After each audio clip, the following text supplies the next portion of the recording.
We live our lives completely surrounded by the visible. If you walk outside right now, you can see the roads you drive on, the cell towers connecting your devices. You can see the power lines tracing the sky. Yeah, it's all right there in front of us. Exactly. And because of this, we are deeply conditioned to believe that the foundation of modern society is built in the light. The reality is, well, the reality is entirely different. The true foundation of the global economy, and honestly, the actual backbone of international security, rests on this fragile, submerged network that we can never see.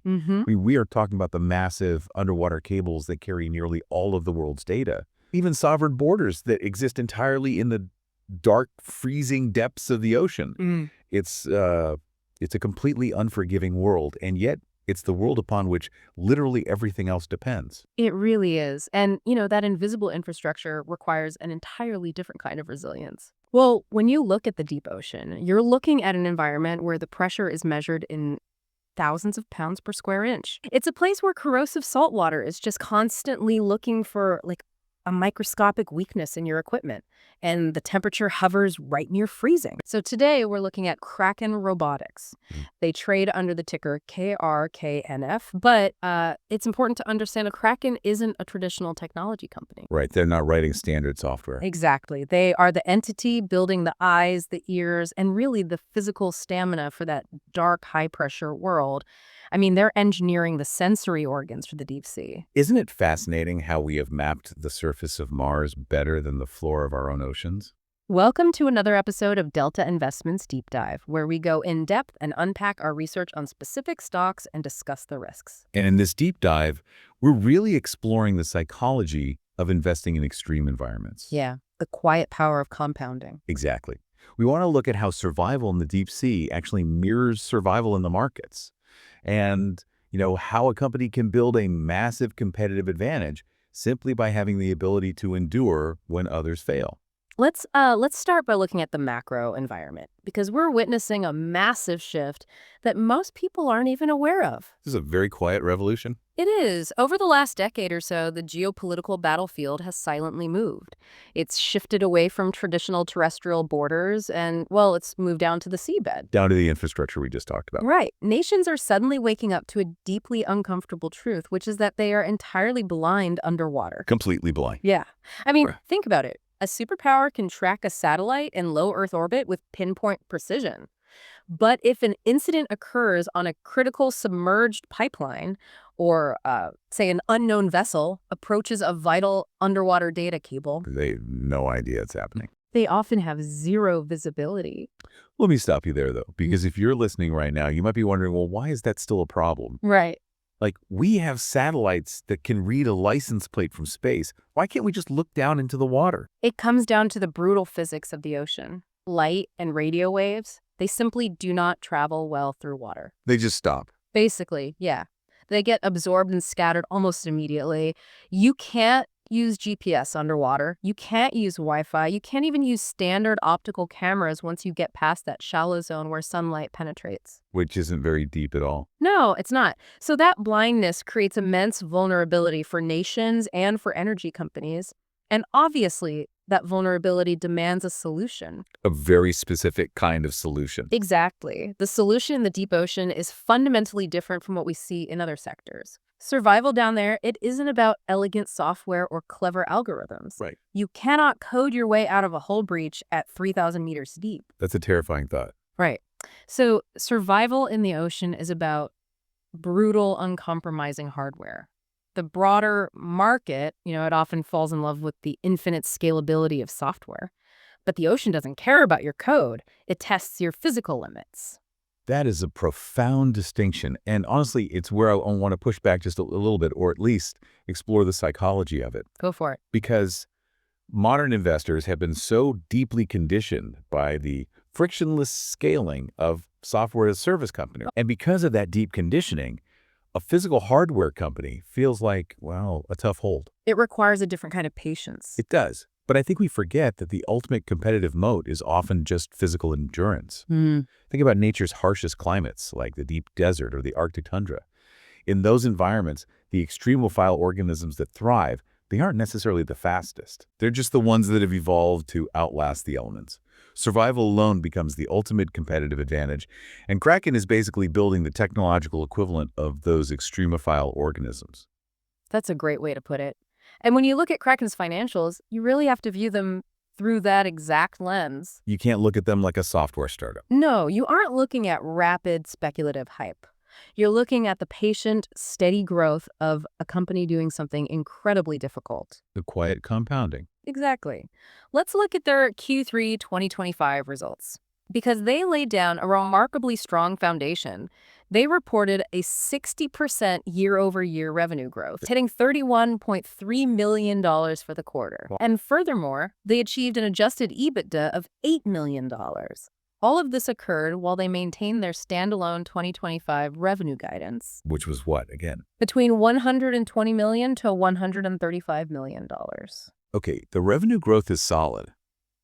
But the metric that stands out the most to me in those results, the one that really signals that endurance we're talking about, is the gross margin. They reported an improved gross margin of 59%.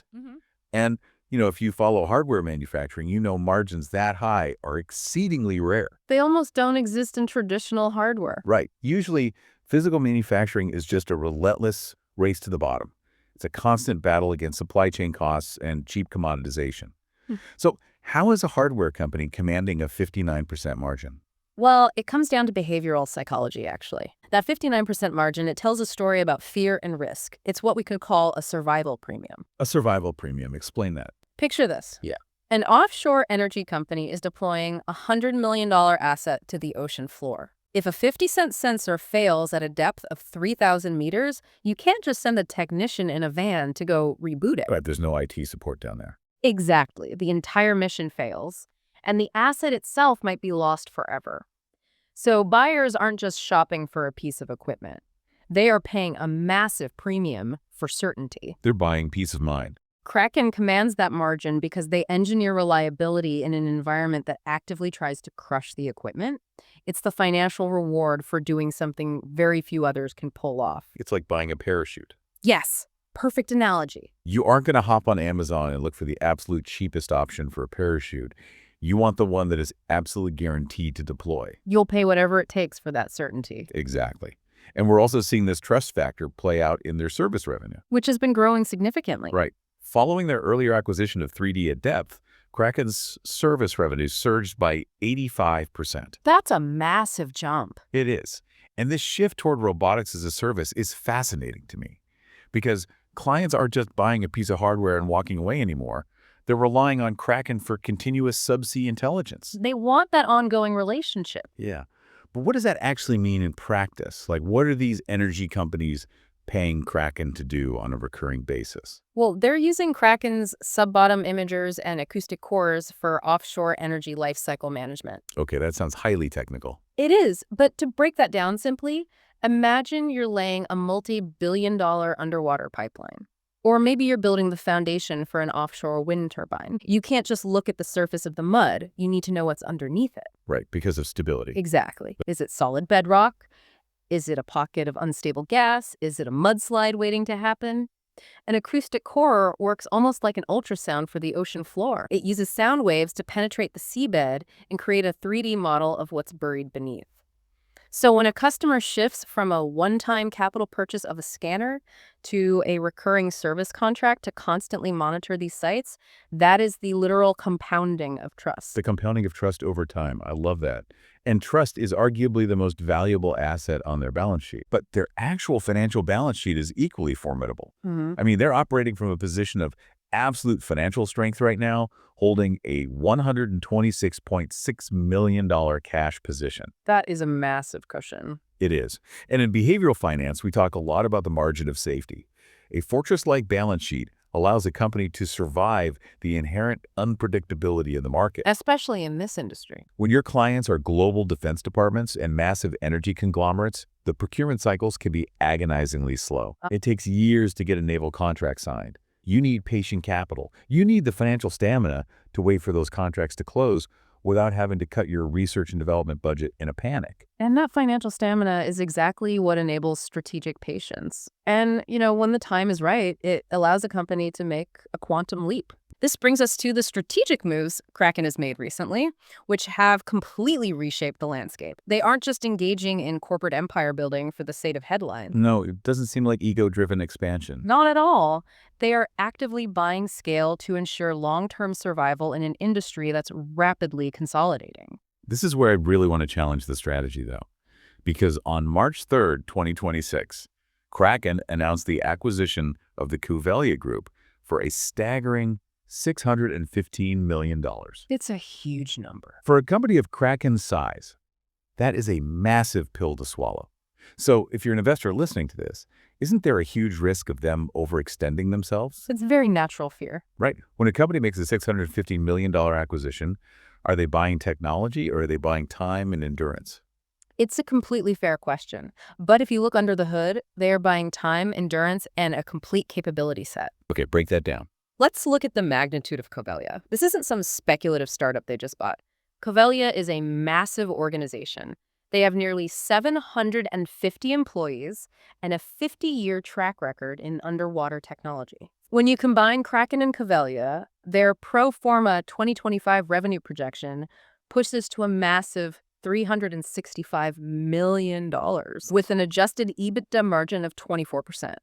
But, the real value is in how the technologies fit together. Right, because before this acquisition, Kraken was primarily known for their synthetic aperture sonar, which are basically the eyes of the ocean. Exactly. And let's explain how synthetic aperture sonar, or SAS, actually works, because it's brilliant. Yeah, please do. Traditional sonar sends out a ping of sound and listens for the echo, but it gives you a pretty blurry, low-resolution picture. Like an old ultrasound. Right. Now, to get a high-definition picture, you'd need an antenna that's physically massive, too big to fit on a small underwater drone.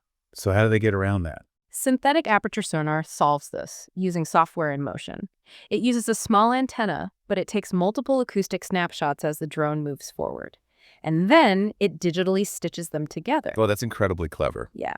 It synthesizes the effect of a massive antenna, giving you photograph-quality images of the seafloor using nothing but sound. So Kraken already had the best eyes and ears in the industry. What does Covelya bring to the table for $615 million?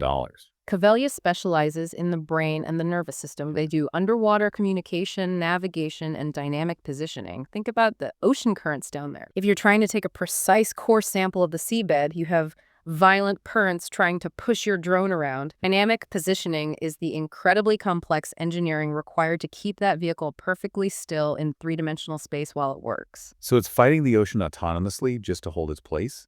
Exactly. By combining these two entities, Kraken is creating a complete integrated nervous system for subsea operations. You have Kraken's sensors to see and Covelya's communications and navigation to coordinate and act. And that integrated nervous system is exactly what global navies require. We're actually seeing the proof of this in their recent defense growth. Oh, the defense orders have been huge. On March 17th, 2026, Kraken announced $24 million in new defense orders. Just in one announcement. Yeah. And these orders came from over 10 customers across 5 different countries.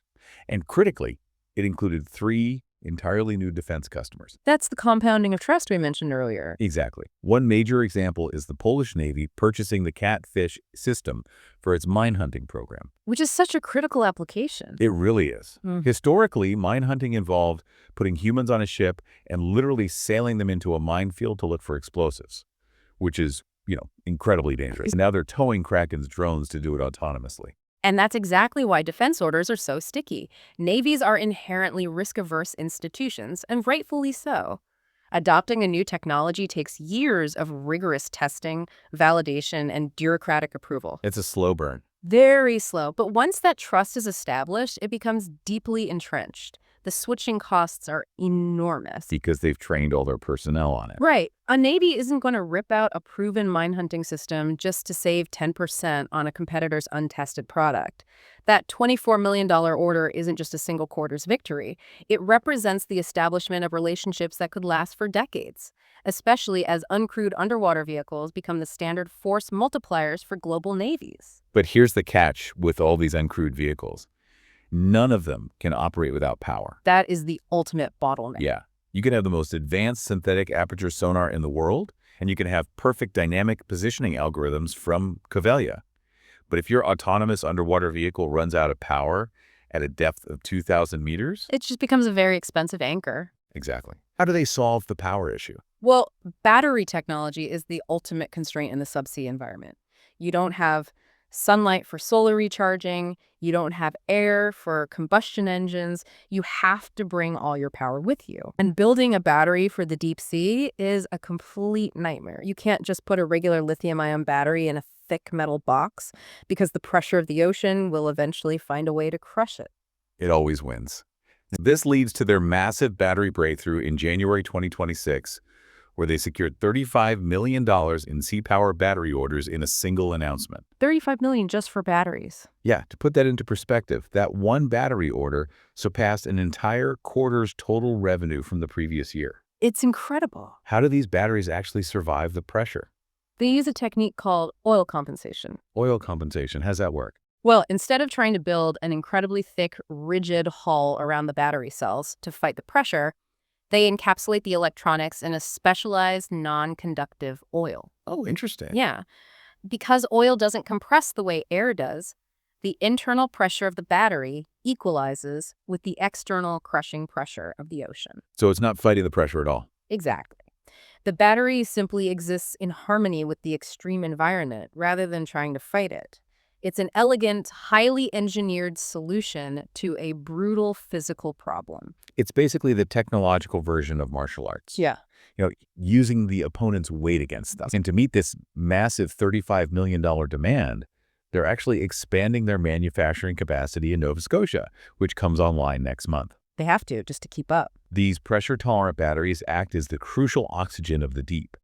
They are the fundamental element that allows these autonomous systems to survive, to roam, and to endure. Kraken isn't just building the drones. They are supplying the very oxygen that makes the entire autonomous subsea revolution possible. And that brings us to a final, overarching thought for you to consider as you look at your own portfolio. What's that? As we observe the global landscape, it becomes incredibly clear that nations and global energy companies are rushing to secure, map, and commercialize the seabed. The next frontier. Exactly. Whether it's for offshore wind farms, critical data cables, or rare earth minerals, the ocean floor is the next great frontier. But as we have seen throughout history, the ultimate, enduring winners of a resource rush are rarely the ones attempting to claim the territory itself. Like the gold rush. Precisely. During the gold rush, it wasn't the miners who built generational wealth. The true long-term winners are the ones supplying the picks, the shovels, the sonar, and the batteries required to simply survive the environment. We hope you enjoyed this deep dive, and thanks for listening. Please follow us and subscribe on your favorite platforms. Don't forget to check out our Substack, Delta Investments.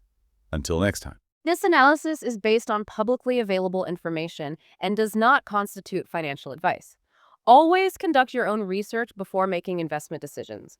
By listening to this podcast, you agree that you are in charge of your own decisions and risks, and that you are solely responsible for any investment decisions you make.